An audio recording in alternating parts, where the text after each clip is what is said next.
एक छोटे से गांव में पवन अपनी पत्नी सुनीता और 2 छोटे बच्चों के साथ रहता था। पवन मेहनत मजदूरी करके अपना गुजारा करता था। उसकी मजदूरी बहुत कम मिलती थी और महंगाई बहुत ज्यादा थी, इसलिए उसके घर पर दिन में एक बार ही खाना बनता था। वह कभी कभी सूखी रोटी खाकर ही अपना गुजारा करता था। एक बार गर्मी के दिनों में पवन की पत्नी बोली, सुनिए जी, अब उस पुराने पंखे में हमारा गुजारा नहीं हो पा रहा।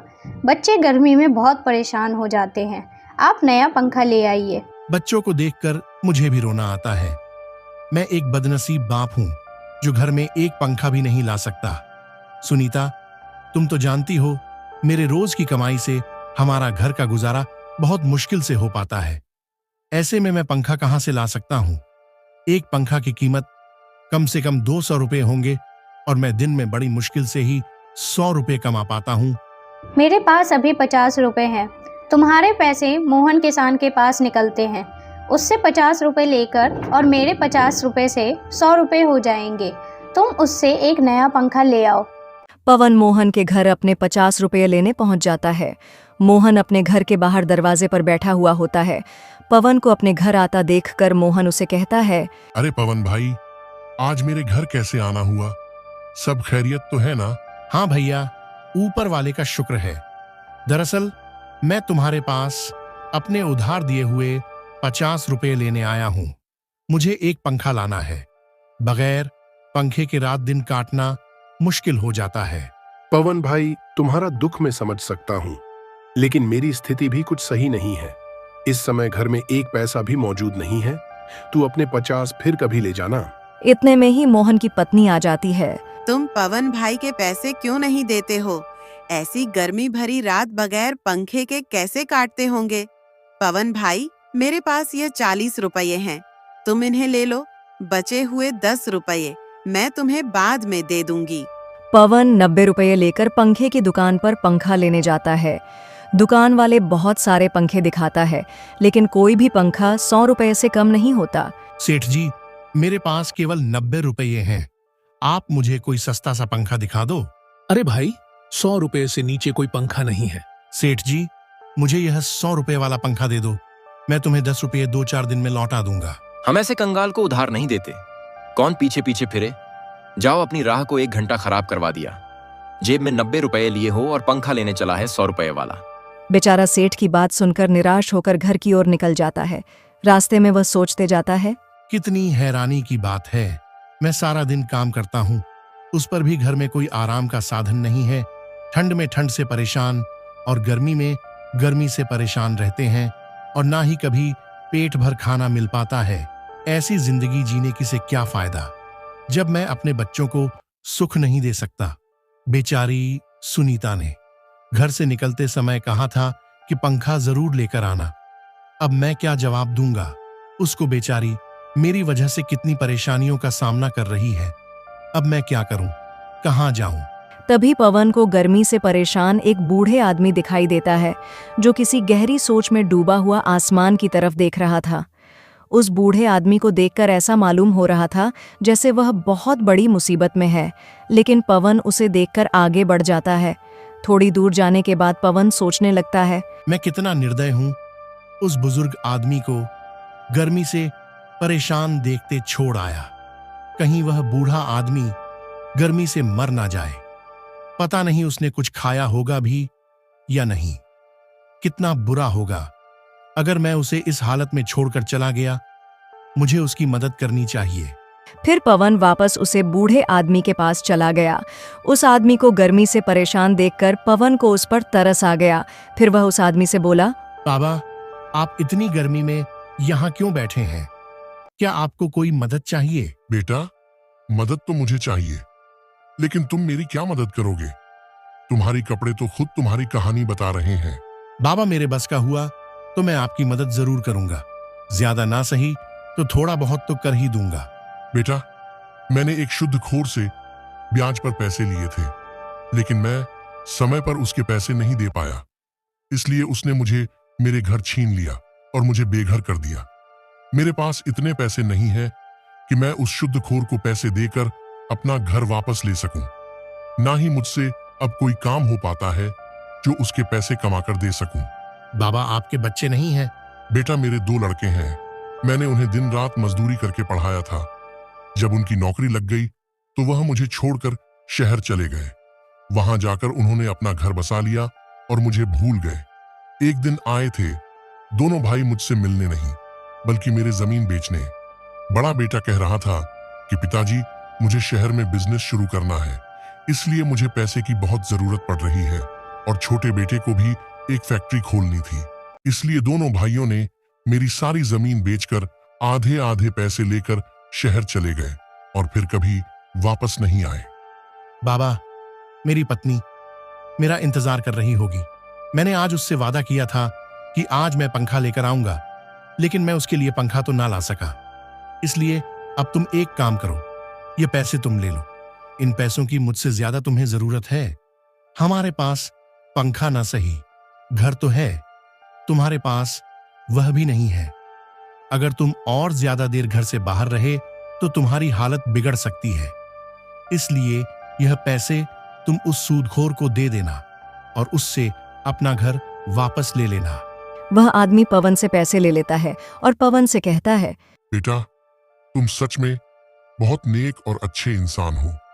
आज जब तुम खुद अपनी परेशानियों से डूबे हुए थे, तब भी तुमने बिना किसी स्वार्थ के मेरी मदद की। यह तो गुण है जो किसी सच्चे इंसान में होता है। ईश्वर तुमसे हमेशा खुश रहे। तुम्हें इसका कोई अच्छा फल जरूर मिलेगा। मैं दुआ करता हूं कि तुम्हारी जिंदगी में कभी कोई कमी ना आए और तुम्हें हर खुशी मिले। ईश्वर हर पिता को ऐसे नेक और समझदार औलाद दे जो किसी के काम आ सके। तुम जैसे औलाद किसी भी बाप के लिए बड़े ही गर्व की बात होती है। वह बुजुर्ग आदमी पवन को बहुत दुआ देता है और फिर वहां से चला जाता है। पवन को उस बुजुर्ग आदमी की मदद करके आज बहुत खुशी मिल रही थी, लेकिन दूसरी ओर उसे दुख भी था क्योंकि वह अपनी पत्नी के लिए पंखा नहीं ला सका। लेकिन उसे इस बात की तसल्ली भी थी कि उसने खुद की गरीबी के बावजूद एक नेक काम किया है। यह सोचते सोचते पवन भी अपने घर चला जाता है। जैसे ही उसकी पत्नी पवन को देखती है तो वह उससे कहती है, मैं कब से तुम्हारी राह देख रही थी। मन में अजीब अजीब से ख्याल आ रहे थे। आज आपने इतनी देर क्यों लगा दी आने में? सुनीता, तुम भी जरा जरा सी बातों की चिंता करने लगती हो। अरे, जब आदमी घर से बाहर होता है तो समय लग ही जाता है। मैं मोहन के पास गया था, लेकिन उसने पैसे देने से इनकार कर दिया। पर उसकी पत्नी ने हमारी मजबूरी देखकर 40 रुपये दे दिए थे। बस 40 रुपए? तुम पूरे 50 रुपए क्यों नहीं लेकर आए? जब पैसे मांगने आया था तब तो बड़ा भला बन रहा था। अब पैसे लेने की बारी आई है तो आनाकानी कर रहा है। और पंखा कहाँ है? पंखे का क्या हुआ? तुम आज भी पंखा लेकर क्यों नहीं आए? सुनीता, मैं जब पंखा लेने गया था, लेकिन कोई भी पंखा 100 रुपये से कम नहीं था। मैंने पंखे वाले से 10 रुपये उधार देने के लिए भी कहा, लेकिन उसने उधार देने से साफ इनकार कर दिया। आज के जमाने में कोई बिना मतलब किसी की सहायता नहीं करता। अब उसको देखो, अगर तुम 10 रुपये ब्याज पर उससे लेते तो वो तुम्हें तुरंत हाँ कर देता पंखा देने के लिए। लेकिन ठीक है, कोई बात नहीं, 10 रुपये की ही बात है, 1-2 दिन में जमा हो जाएंगे, तब तुम जाकर पंखा ले आना। लाओ, मुझे वो 90 रुपये दे दो, मैं उन्हें संभाल कर रख देती हूँ। जब तुम पंखा लेने जाओगे मुझसे तब ले लेना, अभी उन्हें मुझे दे दो। सुनीता, उन 90 में से 80 मैंने एक बुजुर्ग आदमी को दे दिए। उसे पैसे की बहुत जरूरत थी। वह गर्मी से परेशान था। अगर मैं उसकी मदद नहीं करता तो शायद वह जिंदा ना रह पाता। फिर पवन ने विस्तार से सारी बात सुनीता को बताई। पवन की बात सुनकर सुनीता बोली, तुमने बिल्कुल सही किया जो उस बुजुर्ग आदमी की सहायता कर रहा है, लेकिन तुम्हें पता होना चाहिए कि जो दिया घर में रोशनी करने के लिए होता है उसे मंदिर में नहीं जलाया जाता। अब इस गर्मी में हम अपने बच्चों को कहाँ से पंखे की हवा खिलाएंगे और कैसे रखेंगे? तुम बिल्कुल सही कहती हो सुनीता, मैं तुम्हारी बात से पूरी तरह सहमत हूँ, लेकिन वह बेचारा बुजुर्ग आदमी हमसे ज्यादा मुसीबत का मारा था। तुम चिंता ना करो, ईश्वर ने चाहा तो हमारे पंखे का भी कहीं ना कहीं से इंतजाम हो ही जाएगा। चलो, तुम मेरे लिए खाना लगा दो, बहुत जोर की भूख लगी है। घर का राशन भी खत्म हो गया है। आज 4 रोटी का ही आटा बचा हुआ था। 2 रोटी बच्चों ने खा ली और 2 रोटी आपके लिए रख दी। और तुमने क्या खाया सुनीता? तुम भूखी हो। मुझे ज़्यादा भूख नहीं थी, मैंने बच्चों के साथ ही खा लिया। फिर सुनीता पवन के लिए खाना लगा देती है। जैसे ही पवन खाना खाने बैठता है, उतने में ही कोई घर का दरवाजा खटखटाता है। सुनीता घर के बाहर जाकर देखती है तो एक बूढ़ी औरत खड़ी थी। वह सुनीता से कहती है, बेटी, मुझ पर दया करो। मैंने कल से कुछ नहीं खाया है, इसीलिए मेरी हालत बहुत खराब हो गई है और मेरे पास खाने के लिए कुछ भी नहीं है। कृपया मुझे कुछ खाने का दे दो। भगवान तुम्हारा भला करेगा। बहुत लोगों के घर के दरवाजे खटखटाए, लेकिन किसी ने दरवाजे नहीं खोला। माफ़ करिएगा माँ जी, आज तो घर में राशन भी नहीं है और रोटी भी नहीं बची है। राशन होता तो मैं आपको कुछ बनाकर ही खिला देती, लेकिन वो भी खत्म। सुनीता की बात सुनकर बुजुर्ग महिला की उम्मीद टूट जाती है। उतने में ही पवन आ जाता है। वह बुजुर्ग महिला से कहता है, माता जी आप अंदर आ जाइए, ज्यादा देर घर से बाहर रहना सही नहीं है, गर्मी बहुत ज्यादा पड़ रहा है, आप बीमार हो सकती हो। पवन उस बुजुर्ग औरत को घर के अंदर ले आता है और फिर सुनीता से कहता है, सुनीता, मेरे लिए तुमने जो 2 रोटी बचाकर रखी थी, वह रोटी माता जी को दे दो। फिर सुनीता रोटी बुजुर्ग औरत को दे देती है। बूढ़ी औरत बहुत भूखी थी, इसलिए उसने वह रोटी तुरंत खा ली। आप लोगों ने इस बुरे वक्त में मेरी सहायता की है। मैं तुम्हारा यह एहसान जीवन भर नहीं भूलूंगी। वह बूढ़ी औरत पवन और सुनीता को दुआ देती है और फिर वहां से चली जाती है। अगली सुबह सुनीता पवन से बोली, ये लो 10 रुपए, तुम इन 10 रुपयों से जाकर राशन का सामान ले आओ। कम से कम आज तो बच्चे खाना खा ही लेंगे। कल रात तुमने भी कुछ नहीं खाया था और बच्चे भी थोड़ा सा खाकर सो गए थे। पत्नी के कहने पर पवन घर राशन लेने के लिए बाजार की ओर चला जाता है। रास्ते में उसे एक बूढ़े आदमी के रोने की आवाज आती है। वह बूढ़ा आदमी अपने बेटे से कह रहा था, बेटा, तू मेरा क्यों नहीं सुनता है? कितने दिन से कह रहा हूँ कि मेरी बीमारी बढ़ती ही जा रही है, तू मुझे किसी हकीम के पास ले चल। पिताजी, मैं आपके इलाज के लिए पैसे कहाँ से लेकर आऊं? आप तो जानते ही हो मेरे पास एक भी पैसे नहीं है। फिर भी आप बार बार कहकर मुझे शर्मिंदा क्यों करते हो? फिर पवन उस बूढ़े आदमी के पास जाकर उसकी रोने की वजह पूछता है तो बूढ़ा आदमी उसे कहता है, मैंने अपने इस बेटे को पालने के लिए दिन रात एक कर दी। बड़ी मेहनत मशक्कत से मैं इसे पाला है। जब यह 1 साल का था तभी उसकी माँ ईश्वर को प्यारी हो गई थी। मैं चाहता तो दूसरी विवाह कर लेता, लेकिन मैंने इसकी वजह नहीं किया कि कहीं दूसरी पत्नी इसे परेशान ना करे और इसकी जिंदगी खराब हो जाए। और आज जब मैं बूढ़ा हो चुका हूं तो यह मुझे किसी हकीम के पास नहीं ले जाता जिससे मैं अपनी बीमारी का इलाज करवा सकूं। मैं इस बात से सहमत हूं कि इन्होंने बड़ी ही तकलीफ से मुझे पाला है और पाल पोस कर जवान किया है, लेकिन मैं मजबूर हूं। मेरे पास इतने पैसे नहीं हैं कि मैं इनको किसी हकीम के पास ले जा सकूं। पवन दोनों बाप बेटे की बात सुनकर परेशान हो गया और फिर उसने अपना एक 10 रुपए, जिससे वह घर का राशन लेने जा रहा था, बूढ़े आदमी के बेटे को दे देता है। इस पैसे की मुझे भी बहुत आवश्यकता है क्योंकि मेरे बच्चे बहुत भूखे हैं और इस पैसे से मैं घर का राशन लाने जा रहा था जिससे मैं अपने परिवार का पेट भर सकूं।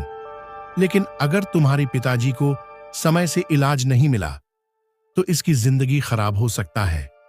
इससे तुम अपने पिताजी का इलाज करवा लो। वे बाप बेटे दोनों पैसे लेकर पवन को ढेर सारे आशीर्वाद देते हैं और फिर वह लोग इलाज के लिए चले जाते हैं। और इधर पवन बड़ी उदास मन से एक पेड़ के नीचे आकर बैठ जाता है और मन में ही सोचता है, हे भगवान, मैं क्या करूं? मुझे अपने दुख से ज्यादा दूसरे के दुख दिखते हैं। अगर मैं घर पर राशन लेकर नहीं गया तो मेरे बच्चे भूखे रहेंगे और सुनीता को जब यह बात पता चलेगा कि वह पैसा मैं किसी दूसरे के मदद के लिए दिया हूं तो वह बहुत गुस्सा करेगी। मुझे कुछ समझ में नहीं आ रहा है, मैं क्या करूं? पवन यह सब सोच ही रहा था, तभी उसके पास एक साधु बाबा आते हैं और पवन को उदास देखकर पूछते हैं, बेटा, तुम इतने उदास में क्यों यहाँ बैठे हो? मुझे बताओ। मैं आपको क्या ही बताऊं बाबा, मेरे पास इतने दुख हैं कि क्या क्या बताऊं आपको। मेरे घर में कोई साधन नहीं है, न खाने की न बच्चों की गर्मी में रखने की, और मुझे दूसरों का दर्द देखा नहीं जाता। अभी मेरे बच्चे भूखे हैं और मैं अपने बच्चों के लिए कुछ खाना लेकर नहीं जा पा रहा हूँ। हाँ पवन, मैं तुम्हारे बारे में सब कुछ जानता हूँ। मैंने तुम्हें बहुत देखा है। तुम दूसरों की मदद अपनी जरूरत को भूल कर करते हो, इसलिए आज मैं तुम्हारी मदद करने आया हूँ। बाबा, मुझे कुछ समझ में नहीं आ रहा कि आप क्या कहना चाहते हो। तभी बाबा अपने झोले में से कुछ सामान निकालकर पवन को कुछ देते हैं और कहते हैं, ये लो मशीन, इस मशीन में आइसक्रीम बनते हैं और अभी गर्मी का मौसम है। तुम आइसक्रीम तैयार करके गांव में बेचो, तुम्हारी कमाई अच्छी होगी। पर बाबा, मुझे आइसक्रीम बनाना नहीं आता। मैं यह मशीन लेकर भी क्या करूंगा? बेटा, तुम चिंता मत करो, यह ऐसी वैसी मशीन नहीं है। यह एक जादुई मशीन है। बस तुम्हें इस मशीन में सिर्फ जितना आइसक्रीम बनाना है उतना पानी और चीनी की मात्रा अपने हिसाब से डाल दो, और फिर तुम जिस फ्लेवर में आइसक्रीम मांगोगे वह बनकर तुम्हारे सामने आ जाएगा। पर हाँ, याद रखना, यह आइसक्रीम की मशीन सभी के पास नहीं टिक पाते। ये सिर्फ ईमानदार और मददगार इंसान के पास ही रह पाता है। अगर तुम्हारी अच्छी कमाई होने लगेगी तो तुम यह आइसक्रीम के मशीन को किसी मददगार इंसान को दे देना। आपका बहुत बहुत धन्यवाद बाबा, जो आपने इतनी बड़ी मदद की। मैं आपका यह एहसान जिंदगी भर नहीं भूलूंगा। आइसक्रीम की मशीन लेकर पवन खुशी खुशी घर चला जाता है। तभी उसकी पत्नी हाथ में राशन का थैला ना देखकर उससे गुस्से में पूछती है, क्यों जी, आज भी किसी को पैसे दान में देकर आए हो क्या? घर में खुद के खाने के तो लाले पड़े हैं। अरे सुनीता, पहले मेरी बात तो सुनो। मैं घर में सच में राशन लेकर नहीं आया हूँ, पर ऐसा चीज लेकर आया हूँ जो तुम खुशी से झूम उठोगी। सच कह रहे हैं आप? तो मुझे बताइए जल्दी से, ऐसी कौन सी बात है या ऐसी कौन सी चीज लाए हैं आप जिससे हमारी सारी मुसीबतें खत्म हो जाएंगी? फिर पवन सुनीता को वह जादुई आइसक्रीम मशीन के बारे में सब कुछ बता देता है। सुनीता भी यह बात सुनकर खुशी से झूम उठती है। आप चिंता मत करिए, मेरी माँ की जो दी हुई सोने की अंगूठी है, आप उसे लेकर सुनार को गिरवी रख दीजिए। जो उससे पैसे आएंगे उससे आप राशन का सामान और आइसक्रीम बनाने का सामान ले आइए। फिर जैसे ही हमारी हालत सुधरेगी हम उसे छुड़वा लेंगे। फिर पवन खाने का राशन और ठेले लेकर घर आ जाता है। लो सुनीता, तुम खाना बनाओ, फिर हम लोग खाना खाकर आइसक्रीम बनाएंगे। फिर वह लोग बड़े मजे से खाना खाकर सुनीता और पवन आइसक्रीम बनाने लगते हैं। बच्चे आइसक्रीम को बनता देख बड़े खुश होते हैं। धीरे धीरे उनकी सारी परेशानी खत्म हो जाती है।